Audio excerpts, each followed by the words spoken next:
Before I get the accusations of being a fanboy or whatever, just know that last week I covered the Scarlett Johansson OpenAI drama, and I was critical of Sam Altman and OpenAI. Okay, don't forget to subscribe. For years, Sam had made it really difficult for the board to actually do that job by, withholding information, misrepresenting things that were happening at the company, in some cases outright lying to the board. When ChatGPT came out, November 2022, the board was not informed in advance about that. We learned about ChatGPT on Twitter. The problem was that after the paper came out, Sam started lying to other board members in order to try and push me off the board. They couldn't trust him about the toxic atmosphere he was creating. They used the phrase psychological abuse. How scared people are to go against Sam.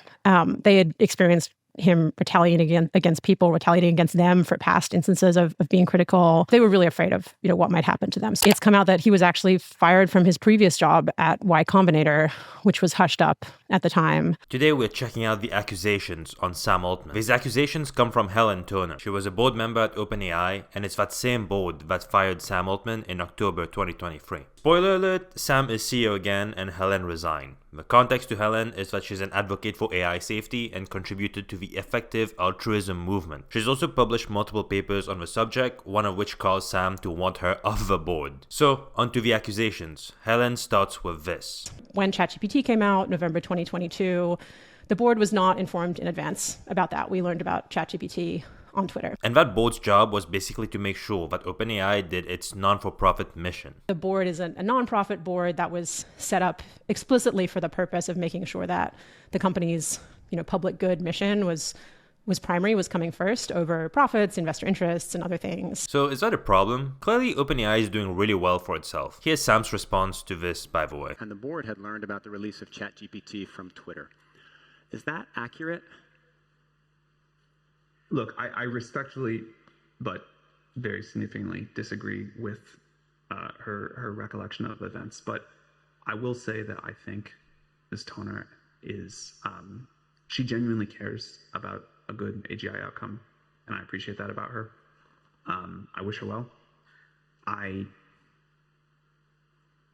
probably don't want to get into like a line-by-line refutation here. Just for context, the board knew of GPT 3.5 and GPT 4's existence. I mean, Ilya, the chief scientist at OpenAI, was also part of the board. It was simply a question of when it needed to be released. That is the question here. So, was there a democratic vote within OpenAI, or did Sam just publish OpenAI to the public without a final vote result? Let's dive into it by exploring the next accusation. The way that played into what happened in November is pretty simple. It had nothing to do with the substance of this paper. The problem was that after the paper came out, Sam started lying to other board members in order to try and push me off the board. So let's talk about this paper. It's not a paper written only by Helen. There are 3 authors. This paper was meant to advise policymakers about how AI companies operate around safety and how to think when it comes to regulating AI. The paper uses OpenAI as a bad example and compares it to Anthropic, where Anthropic is the good example. It also goes back to the timeline of the first accusation, where the paper says that OpenAI basically didn't publish any detailed safety testing to GPT 3.5 because of a rush to publish. And they also released GPT 3.5 with the intention of triggering its competitors like Google so that they would feel a need to rush their AI timelines. It's described as a race to the bottom.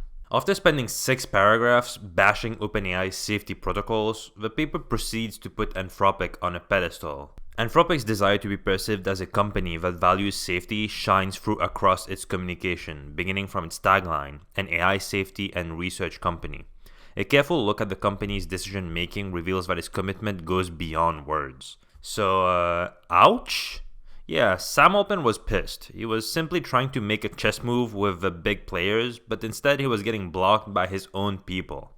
He was so triggered that he wanted Helen off the board and started lying to other members to get what he wanted. I'm a bit perplexed here because business-wise, it was a brilliant decision to release GPT 3.5 early. I mean, it worked. When GPT 3.5 was released, Google was panicking heavy. One of the co-founders of Google had to jump into writing papers again to make sure that they're pushing their Gemini model out. And to this day, we have Google recommending adding glue to making good pizza. And safety within AI is a work in progress, it seems. I don't know about regulations per se, but I know that the community is making corrective actions to figure out how to prevent bad actors. All right, let's move on to the next accusation. Mostly in October of last year, we had this series of conversations with these executives where the two of them suddenly started telling us about their own experiences with Sam, which they hadn't felt comfortable sharing before, but telling us how they couldn't trust him, about the toxic atmosphere he was creating. They used the phrase psychological abuse, telling us they didn't think he was the right person to lead the company to AGI,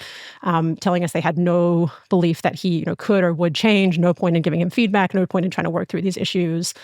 I mean, they've since tried to kind of minimize what they told us, but these were not like casual conversations. They were really serious, to the point where they actually sent us screenshots and documentation of some of the instances they were telling us about, of him lying and being manipulative in different situations. Okay, wow. Sam, I mean, look at him. What's the vibe of being in a room with him? It's kind of funny to think about being intimidated, creating a toxic atmosphere, and then people retract their statements. So that was one of the things that led Helen and the other board members to fire Sam in 2023 after investigating for a few weeks. I didn't know that prior to this podcast with Helen. Helen also says this. That has really gone underreported is how scared people are to go against Sam.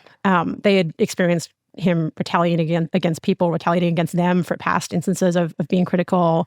They were really afraid of what might happen to them. So it was very hard for those people who had terrible experiences to actually say that, for fear that if Sam did stay in power, as he ultimately did, that would make their lives miserable. Honestly, put Sam in a McLaren F1 and he looks a little scary, to be honest. Also though, I do think that OpenAI went through a really big trough before it blew up, before GPT 3.5 with Elon Musk pulling out and all of that drama. So a lot of early employees and execs want to see this through. They want to get their bag and right into the sunset. So fumbling their relationship with Sam can definitely imply fumbling their bag, and that can be a power imbalance for sure. Okay, last accusation. It's come out that he was actually fired from his previous job at Y Combinator, which was hushed up at the time. This is a really funny rabbit hole, because Paul Graham, the co-founder of Y Combinator, responded to this, and we ended up discovering so much. For context, Paul Graham loves Sam. In 2009, he wrote an essay putting Sam as one of the top 5 founders, comparing him to Steve Jobs. Honestly, Sam is, along with Steve Jobs, the founder I refer to most when I'm advising startups. On questions of design, I ask, what would Steve do? But on questions of strategy or ambition, I ask, what would Sama do? That's crazy. Anyway, here is Paul Graham's response to Sam Altman being fired from Y Combinator. If Sam was going to work full-time on OpenAI, he should find someone else to run YC, and he agreed. We didn't want him to leave, just to choose one or the other. So that sounds like an ultimatum, like choose one option, whether you want to run Y Combinator or run OpenAI, but not both. And some people on Twitter do define this statement as basically firing when you issue an ultimatum, but Paul Graham responded with, no, firing means you want someone gone. I asked ChatGPT what it thought of its conundrum, and ChatGPT thinks that this does not mean firing. The wording indicates that the person agreed to the arrangement rather than being dismissed. Okay. Conclusion. Is Sam Altman a baddie? Not baddie in that sense, but a bad guy. I don't see how. I think he's being vilified, to be honest. And that's not me being a dick rider or anything like that. I generally don't care. Maybe he's a liar and a manipulator, but can you be a good founder and CEO without being a little twisted? Overall, I think that Helen's position on the subject of AI safety is being contrasted harshly with the overall mission of a for-profit subsidiary of OpenAI, which seems to be Sam's main focus, and which also seems to be the anti-focus of the non-profit section. But the non-profit section cannot survive with only donations, so it also needs the for-profit section to work well. This whole company structure is just so annoying. I think that focusing on regulation optics instead of building cool stuff is not the way, to be honest. But let me know what you think on this topic. Alright, see you.